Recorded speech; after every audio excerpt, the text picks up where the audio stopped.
Takže ahoj, já vás vítám zpět u dalšího videa. Dohrávka 26. kola tak je za náma. Byla naprosto jednoznačná. Velký překvapení. Vůbec jsem nečekal, že ten zápas dopadne takhle jednoznačně, že to bude takhle dominantní výkon Plzně a bezproblémový vítězství. Vítkovice všechno špatně. Dostavili se na první 4 minuty a tohoto zápasu zbytek už byl v režii plzeňských indiánů. Vítkovicím opravdu nešlo vůbec nic. Nahrávky, souboje, bruslení, obrana, útok, přechody do pásma, vůbec nic. Prostě Vítkovicím dneska vůbec nic nešlo. Nevyvedl se ten zápas ze všech stran. A v pátek tak jedou Vítkovice do Karlových Varů. Pavel Patera byl v ochozech plzeňského stadionu dneska, takže pozorně sledoval Vítkovice a myslím si, že může být i trošičku zmatený, protože Vítkovice v neděli proti Pardubicím byli přestřílený, to ano, i trošku přehraný, ale byl tam takový ten týmový výkon, obětavost a tak dále. To dneska vůbec na tom ledě vidět nebylo, ale vůbec. Takže úplně odlišný výkon a je to hodně nevyzpytatelný tým Vítkovice v této sezóně. Hodně nevyrovnaný výkony, takže Pavel Patera si myslím, že má docela dost zamotanou hlavu a sám neví, co v pátek přijde do Karlových Varů, jaký to budou Vítkovice. Takže jsem hodně zdravý na to utkání. Plzeň, 7 gólů, úplně pohodový vítězství. Pojďme do toho zápasu. Malík proti Klimešovi. Klimeš, hrozně líto mě Klimeše. Měl to extrémně těžký, před ním týmu vůbec nepomáhal. Vůbec. A ještě mu to zhoršilo statistiky, co se týká zápasů proti Plzni, protože, a to bylo hodně zajímavé, to jsem dal na tabuli, Klimeš, když startoval nebo jeho statistiky proti Plzni v jeho kariéře, 11 odchytaných zápasů, no a úspěšnost zákroků 95%.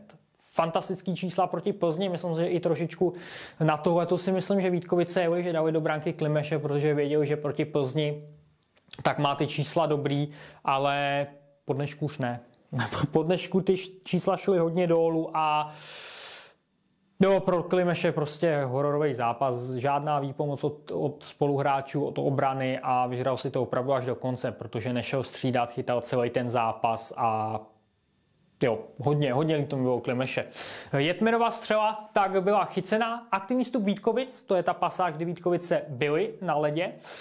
Tlak v první minutě, nahození Hrivíka také vyraženo, Plzeň otáčí hru, Šlajsová střela také vyražená, zakázaný uvolnění Vítkovic ve druhé minutě. Vítkovice potom mají 3-2, ale Malík vychytal Jetmera, výborný přesun od Malíka. Útočný faul Plzně, takže ten dobrý vstup je ještě podpořený pro Vítkovice tím, že mají přesilovku ve 4. minutě. Ale tady už začal ten pád těch Vítkovic, protože ta přesilovka byla hororová. Ani jedna střela, si myslím, jedna střela na branku v té přesilovce. Plzeň hnedka vyhazuje, Vítkovicem se nedaří usadit v pásmu, špatný přihrávky, přechody nebyly vůbec dobrý v té přesilovce. Plzeň dobře bránila. Plzeň opravdu ty oslabení v této sezóně má velice dobrý. Kalusova střela vyražena, to byla ta jediná příležitost Vítkovic. Plzeň to zvládla ubránit. Střel na branku 5-2 pro Vítkovice v 7. minutě. Do konce třetiny tak Vítkovice už na branku nevystřelili. Simonův pokus je potom chycený, přichází ztráta Vítkovic 2-1 Plzně, který je ještě podpořený Zámorským, který je vychytaný, dobrý zákrok Klimeše, ale puk se odrazil k Měchurovi a ten do odkrytý branky, protože Klimeš byl hodně vyjetý z branky, tak skóruje v čase 8:07, dává góla teda Měchura, asistence Zámorský a Holešinský, byla to dorážka do odkryté branky a tohleto spojení odkrytá branka, pokud máte po ruce alkohol nebo něco, tak a chtěli byste si dát takovou picí hru, tak klidně můžete, protože odkrytá branka bude dneska padat dost často, protože ta vítkovická obrana to dělala hrozně jednoduchý těm plzeňským hráčům a Plzeň už si s Vítkovicema potom i hrála. Jo, a těch gólů do té odkryté branky bylo hodně. Potom přichází Ville Petman, který je sám před Klimešem a nezakončil, trošičku zaškobrtnul, takže tady Vítkovice měli štěstí a ta obrana Vítkovic, tenhle ten moment, už jsem napsal, hodně otevřená obrana Vítkovic, protože to bylo šílený, jaký chyby v té obraně Vítkovic byly a jak snadno se Plzeň dostává do těch velkých příležitostí. Delší pasáž Vítkovic bez střely, to trvalo do konce třetiny, takže to byla extrémně dlouhá pasáž. Tvrdý hit od Abdula, rozhodčího šli zkoumat, samozřejmě hnedka ukazovali, že bude trest, šli to zkoumat, jestli bude vyšší, no a vyšší samozřejmě byl, takže Abdul dostal trest do konce utkání, 5minutová přesilovka pro Plzeň. Kometa, myslím si, že by mohla si pustit záznam z tohoto utkání, protože ta 5minutovou výhodu z kola, který se hrál včera, ty zápasy, tak nevyužila tu 5minutovou výhodu, kterou ona měla a měla možnost tam otočit ten zápas, vyrovnat proti Olomouci, ale dokonce v té přesilovce inkasovala. Zatímco Plzeň, úplně odlišný příběh, 3 góly v té 5minutové přesilovce. Pojďme od začátku. Plzeň usazená v pásmu, Lajunenova střela také vyražená. V čase 12:29 Simon do odkryté branky skóruje, dává gól na 2:0, asistence Zámorský a Lalancet. Plzeň máme přidávat další gól, takže další gól máme Plzně, ale Plzeň potom už ten gól opravdu přidala v čase 13:33, využil přesilovku. Teplý do odkryté branky. Klimeš byl na zemi, takže v podstatě celá branka tak byla, nebo na ledě a celá branka tak byla odkrytá, takže třetí gól za sebou, který byl do odkryté branky. Takže hororový. Přesilovka samozřejmě pokračuje, protože je to ta 5minutová. Střela Zámorského také vyražená v čase 14:50. Zámorský střelu z první dává 4. gól Plzně, 3. v té 5minutové přesilovce. Asistenci na tom gólu tak má Lajunen. Nahození Jeřábka je potom chycený, Vítkovice vyhazují, zbytek tak zvládli ubránit, ale inkasují ještě jednou. V čase 17:08 Mereško střelu od Modrý dává 5. gól Plzně v první třetině, asistence Měchura a Lalancet. Pak v první třetině už žádný gól nepadne, ale 5:0 pro Plzeň po prvních 20 minutách. Druhá třetina. Přiznám se, čekal jsem více od Vítkovic v té druhé třetině. Prohrávali 5:0, to ano, ale čekal jsem alespoň nějaký tlak, nějakou snahu o to třeba zdramatizovat ten duel, dát ten gól, zkusit se do toho dostat, ale to vůbec od Vítkovic nebylo. Bylo vidět, že pak byli hodně dole a celkově prostě celých 60 minut, krom třeba toho začátku té první třetiny, tak Vítkovicím se to vůbec nezdařilo.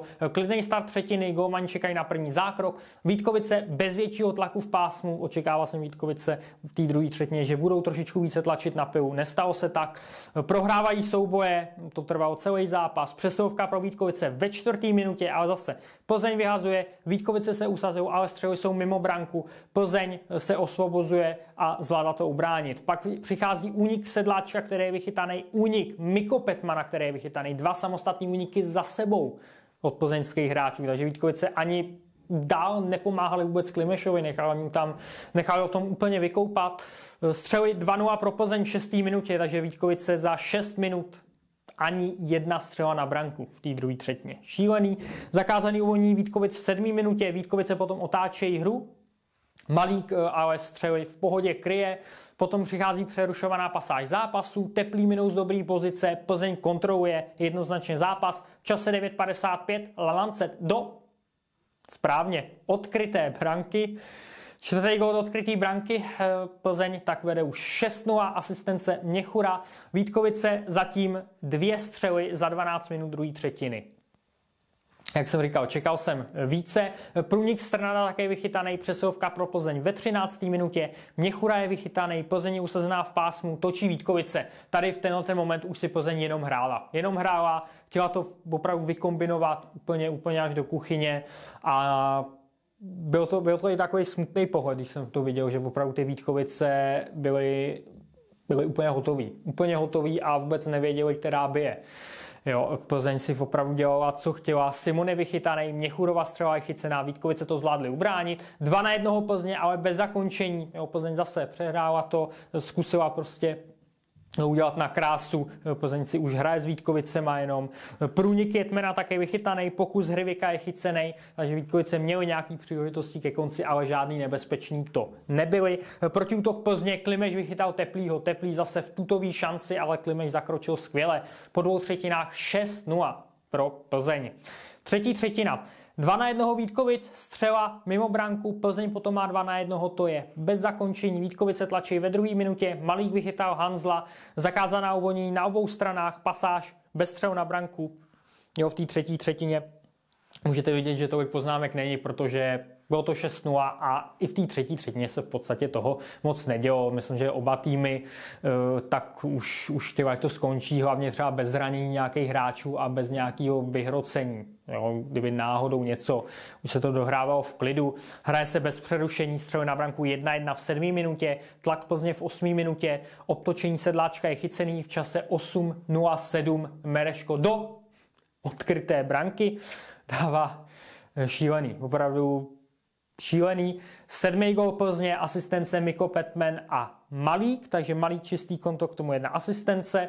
Strnad málem přidal další gól, Vítkovice dlouho bez střely na branku zase, tečovaná střela Mereška také chycená, přesilovka pro Vítkovice v 15. minutě, Plzeň potom vyhazuje, Vítkovice jsou usazený v pásmu, ale je to bez střel na branku, Plzeň se znovu osvobozuje, zvládá to ubránit. Pak už se ta třetina v klidu dohrála, no a Plzeň 7-0 vítězství dnešní dohrávce proti Vítkovicím a skok zase tou hodně nahuštěnou tabulkou o hodně míst nahoru.